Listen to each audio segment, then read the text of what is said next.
உனக்கு என்னப்பா 4 ஆட்டையும் 2 கோழியும் 4 புறாவையும் வச்சுட்டு யூடியூப்பில் போடுற, அதில் வேற காசு வருது. பத்தும் பத்தாததுக்கு உன் ஆட்டை நீ கிலோ கணக்கில் கிலோ எடை போட்டு விற்கிற. என் ஆட்டை விற்று கொடுன்னு சொன்னால் விற்று தர மாட்டேங்கிற இப்படின்னு நிறைய நண்பர்கள் நம்ம மேலே கோவிச்சுக்கிறாங்க. ஆனால் அதுக்காக நம்ம என்ன மெனக்கெடுறோம் அப்படிங்கிறது நம்மளுக்கு மட்டும்தாங்க தெரியும். அது மட்டும் இல்லைங்க, நீங்களும் வளர்த்துங்க, கண்டிப்பாக விற்று தரேன். ஏதோ ஒரு ப்ரீட், இப்போ சேலம் பிளாக்னா சேலம் பிளாக், தலைச்சேரினா தலைச்சேரி, போயர்னா போயர், ஏதோ ஒரு செலக்டிவ் ப்ரீட், அதாவது அதனுடைய ஒரிஜினாலிட்டி மாறாமல் கலப்பினம் இல்லாத பியூரிட்டியோடு கொண்டு வாங்க. கண்டிப்பாக அதை சந்தைப்படுத்துறது ரொம்ப ஈஸியான விஷயம். அது மட்டும் இல்லைங்க, யூடியூப் அப்படிங்கிறது இன்றைக்கி நம்ம எல்லாருமே ஆண்ட்ராய்டு வச்சுருக்கோம்.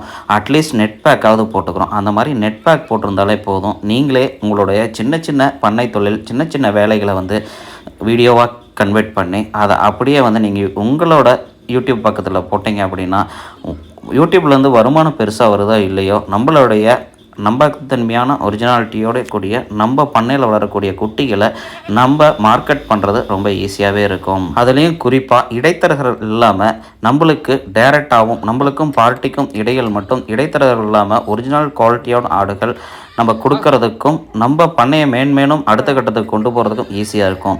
இதை பற்றி உங்களுக்கு எதாவது டவுட் இருந்தால் எந்த நேரத்தில் வேணால் நீங்கள் என்னை காண்டாக்ட் பண்ணலாம். நான் உங்களுக்கு அதுக்கான ஐடியா கண்டிப்பாக தரேன். ஒரு பண்ணை தொழில் பண்ணுறவங்களும் கண்டிப்பாக உங்களோட யூடியூப் பக்கத்தில், முகநூல் பக்கத்தில் உங்களுடைய பொருட்களை மதிப்பு கூட்டுங்க.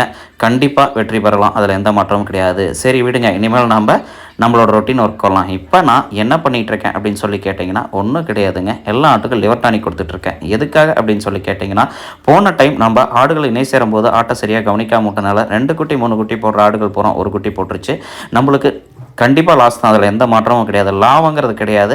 சரி, இந்த தடவை நட்டம் லாபம் வரல அப்படிங்கிறதுக்காக அடுத்த டைம் நம்ம பண்ணையை மேலே கொண்டு போகாமல் கீழே விட்டுட்டோம் அப்படின்னா, கவனிக்காமல் விட்டுட்டோம் அப்படின்னா அடுத்த டைம் கண்டிப்பாக நம்மளுக்கு லாஸ் தான் திரும்ப வரும். ஆடுகள் குட்டி போட்டு 45 நாள் முடிஞ்சிருச்சு. இப்போதைக்கு நம்ம டிவார்மிங் ஃபஸ்ட்டு பண்ணிட்டோம். டிவார்மிங் என்ன பண்ணோன்னா, அந்த வீடியோ நம்ம எடுக்காம விட்டுட்டோம், மழை டைமில் கொடுத்தனால. அல்பினி அப்படிங்கிற மருந்து பார்த்திங்கன்னா ஒரு ஆட்டுக்கு 15 ml அப்படிங்கிற விதத்தில் கொடுத்துட்டோம். அடுத்த நாள் பார்த்திங்கன்னா புரோட்டோன், லிவர் டானிக் ப்ளஸ் வைமரால், அதாவது 1 லிட்டர் புரோட்டோனுக்கு 100 ml வைமரால் கலந்து ஒரு 15 நாளைக்கு ஒரு ஆட்டுக்கும் 15 ml நீங்கள் ட்வைஸ் ஒரு நாள் விட்டோ இல்லை டெய்லியுமோ இல்லை மாதத்தில் 15 நாளாக கொடுத்துட்டு இருந்தீங்கன்னா ஒரு 10 ml 5 ml அப்படி குறைச்சி கூட கொடுக்கலாம். நம்ம சமீப காலமாக கொடுக்கவே இல்லை. அதுலேயும் குட்டி போட்டோன்னே எப்பயும் கொடுப்போம். இந்த தடவை ஏன் கொடுக்கலைன்னா, ஒரு குட்டி அப்படிங்கிறனால பால் அதிகமாக இருந்தனால கழிச்சல் குட்டிக்கு தொடர்ந்தே வந்துகிட்டே இருந்தது. இதில் வேறு நம்ம வைமராலையும் புரோட்டோனையும் கொடுத்தோம்னா இன்னும் பால் இன்க்ரீஸ் ஆகும், நம்மளுக்கு வேலைப்படும் அதிகம், குட்டிகள் தாங்காது அப்படிங்கிறனால இவ்வளோ நாள் கொடுக்காம விட்டுட்டோம். ஆனால் இப்போ கொடுக்க ஆரம்பிச்சிட்டோம். ஒரு ஆட்டுக்கு 15 ml அப்படிங்கிறது 15 நாளைக்கு கண்டினியூவாக கொடுக்க போகிறோம். அதுக்கிடையில் 10வது நாள் பார்த்திங்கன்னா ஐவர்மெக்டின் தோல் இன்ஜெக்ஷன் ஆட்டுக்கு போட்டுட்டு 15வது நாள் டு 20வது நாள் கிடாயை கொண்டு வந்து விடலான் இருக்கோம். அதுலேயும் முக்கியமான விஷயம், நம்மள மாதிரியே பண்ண வச்சுருக்க நம்ம நண்பர் பார்த்திங்கன்னா ஒரு மிகப்பெரிய சொல்யூஷன் ஒன்று கொடுத்துருக்காரு. என்ன அப்படின்னு சொல்லி கேட்டிங்கன்னா, ஒன்றும் இல்லை, ஆடுகள் இணை சேரும்போது வயிறு நம்ம சாப்பிடல அப்படின்னா குட்டியோட ஈல்டு குறையிறதுக்கு ஒரு சில வாய்ப்புகள் இருக்குது, லிவர் டானிக் கொடுக்கும் பட்சத்திலும் கூட. அந்த நேரத்தில் நீங்கள் கான்சன்ட்ரேஷன் ஃபீட் இன்னும் கொஞ்சம் அதிகப்படுத்துங்க அப்படின்னு சொல்லியிருக்காரு. அதை நம்ம இந்த வருஷம் நடைமுறைப்படுத்தி பார்த்துட்டு அடுத்த ஒரு 6 மாதம் போய் குட்டி போடும் சமயத்தில் என்ன ஈல்டு இருக்குது அப்படிங்கிறத உங்களுக்கு பக்காவாக தரேன். ஏன்னா நான் ரிசல்ட்டு பார்த்ததுக்கப்புறம் தான் எனக்கு தெரிஞ்ச ஒரு சில அனுபவங்களே நான் பகிர்ந்துக்குவேன். ஏன்னா நான் நட்டப்பட்டாலும் பரவாயில்ல, வேறு யாரும் நட்டப்படக்கூடாது அப்படிங்கிற ஒரே ஒரு நல்ல எண்ணத்தில் மட்டும்தான், வேறு எதுவும் கிடையாது. இப்போ ஆடுகளுக்கு பூரா நம்ம புரோட்டோன் கொடுத்து முடிச்சிட்டோம். புரோட்டோனை நீங்கள் எடுத்திங்கனாவே ஆடுகள் குட்டிகள் பாலுக்கு எப்படி பாட்டில் பிடிச்சி சப்பி குடிக்குமோ அந்த மாதிரி சிரிஞ்சை வாங்கி அதுங்களே குடிக்க ஆரம்பிச்சிடும். ஏன்னா அதில் பார்த்தீங்கன்னா ஆல்கஹால் கண்டென்ட் அதிகமாக இருக்கும், தேவையான எல்லாம் இம்யூனிட்டி பவரும் இருக்கும். அந்த ஆல்கஹால் கண்டென்ட்டும் அந்த சுவையும் அதிகமாக இருக்கிறனால கண்டிப்பாக குடிக்கும். ஒரு சில ஆடுகள் மட்டும் பார்த்தீங்கன்னா ஒரு ஆடு வாய் வச்சு அந்த எச்சத்தை மோந்து பார்த்துட்டு குடிக்காது. அந்த மாதிரி சமயத்தில் நம்ம வாய்ப்பு கொடுக்க வேண்டியதாக இருக்கும். இப்போ நம்ம என்ன பண்ணிகிட்டு இருக்கோம்னு கேட்டிங்கன்னா, நம்ம எப்போவுமே ஒரு காம்பு பால் கறக்கிறது வழக்கமாக வச்சுருப்போம். என்ன ரீசன் அப்படின்னு சொல்லி கேட்டிங்கன்னா, ஒரு குட்டிகள் தான் போட்டிருக்கு. 2 குட்டிகள் போட்டிருந்தால் 2 காம்புலேயே விட்டுருவோம்.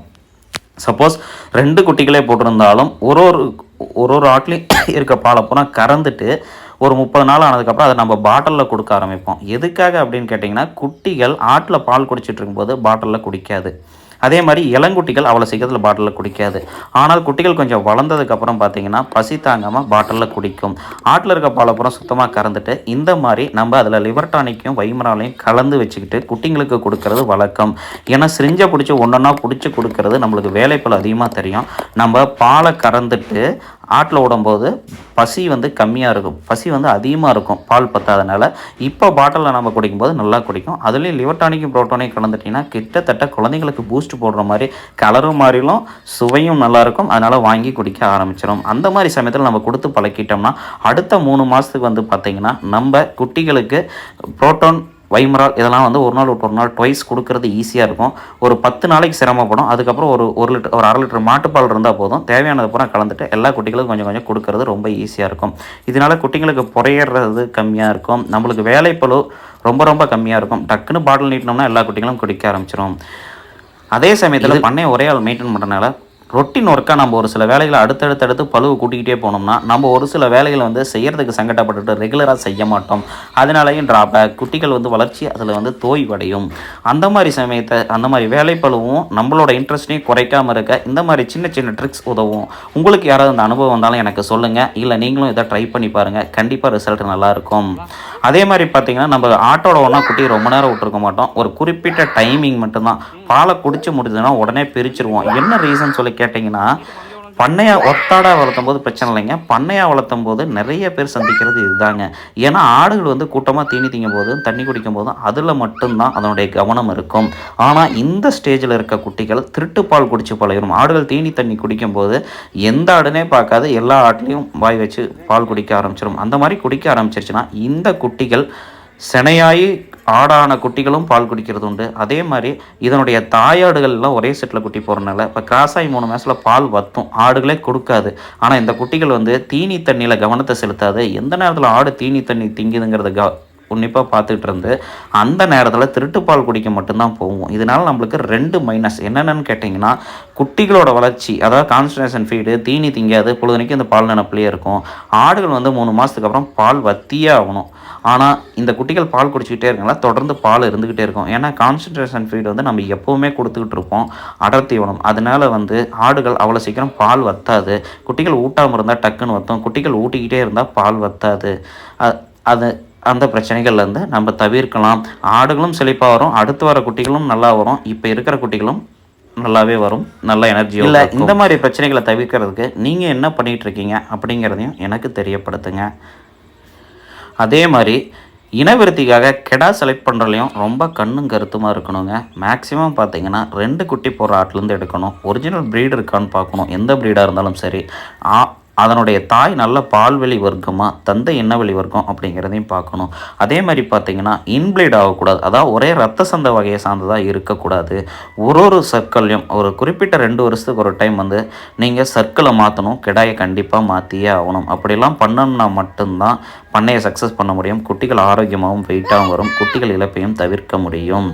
இதுக்கிடையில் பார்த்திங்கன்னா நம்ம கிண்ணிக்கோழி அங்கேயும் இங்கேயும் நின்று சுற்றிக்கிட்டு இருந்தது, பார்க்குறதுக்கு நல்லா இருந்தது. ஒரு ஃபோட்டோவை எடுத்து வைப்போன்னு அடிச்சு விட்டோம் இருக்குது. கிண்ணிக்கோழி எதுக்காக நம்ம வளர்த்துறோம் அப்படின்னா சிம்பிள் தாங்க, வேறு எதுக்கும் கிடையாது. ஏதாவது பூச்சி புழுக்கள் இப்போ நாய் இந்த மாதிரி ஏதோ ஒன்று வருது அப்படின்னா அது ஒரு விதமான ஒலி எழுப்பும். அந்த மாதிரி ஒலி எழுப்பும்போது நம்ம அலர்ட் ஆகிக்கலாம். அந்த ஒரே காரணம் தான், ஏதோ ஒன்று வந்துட்டு போகுது அப்படிங்கிறதுக்காக தான். உங்கள் பண்ணையில் வேறு ஏதாவது ட்ரிக்ஸ் இருக்குது அப்படின்னா நீங்கள் கட்டாயம் எனக்கு தெரியப்படுத்துங்க. அதே மாதிரி பார்த்தீங்கன்னா நம்ம ஆடுகளுக்கு கான்சன்ட்ரேஷன் ஃபீட் போட்டு முடிச்சாச்சு. நம்ம எப்பயுமே 2 செக்ஷனாக பிரிப்போம். ஒரு நேரம் கூட்டாஞ்சோறாக்க விடுவோம், ஒரு நேரம் குட்டி போட்டது தனியாகவும் குட்டி போடாத தனியாகவும் பிரிப்போம். குட்டி போட்டதுக்கு கொஞ்சம் ஹெவி ஃபுட்டும் குட்டி போடாத கம்மியான ஃபுட்டும் கொடுப்போம். அதுக்கிடையில் நம்ம கோழிகளுக்கும் புறாக்களுக்கும் தீனி போட்டு முடிச்சாச்சு. அதுங்களுக்கு தீனி போடும்போது நாயக்கழுவி நடுவூட்டில் உட்கார வச்சாலும் அதோட புத்தி போவாதுங்க. அதே மாதிரி தான் ஆட்டுக்கு நீங்கள் என்ன தான் கான்சன்ட்ரேஷன் ஃபுட்டு கொடுத்தாலும் இந்த மாதிரி திருட்டுத்தனமாக மண்டி போட்டுக்கிட்டு பொறுக்கும். இது நாட்டாடுகளும் செய்யும், எல்லா ஆடுகளும் செய்யும். என்னதான் இருந்தாலும் ஆடுகள் தான் தலைச்சேரியாக இருந்தாலும். Oh my God. ஓகே நண்பர்களே, உங்களிடமிருந்து விடைபெறுவது நான் உங்கள் காற்றுப்பதனாக்கி தொழில்நுட்ப வல்லுநர் ஏசி கார்த்திக். இந்த வீடியோ உங்களுக்கு பிடிச்சிருந்தால் லைக் பண்ணுங்கள், ஷேர் பண்ணுங்கள், மறக்காமல் கமெண்ட் பண்ணுங்கள், சப்ஸ்கிரைப் பண்ணுங்கள். ஆதரவு கொடுத்த அனைத்து நண்பர்களுக்கும் நன்றி. ஆதரவு கொடுத்த போகும் அனைத்து புது உறவுகளும் நண்பர்களுக்கும் நன்றி தெரிவித்துக்கொண்டு தங்களிடமிருந்து விடைபெற்றுக் கொள்கிறேன். நன்றி.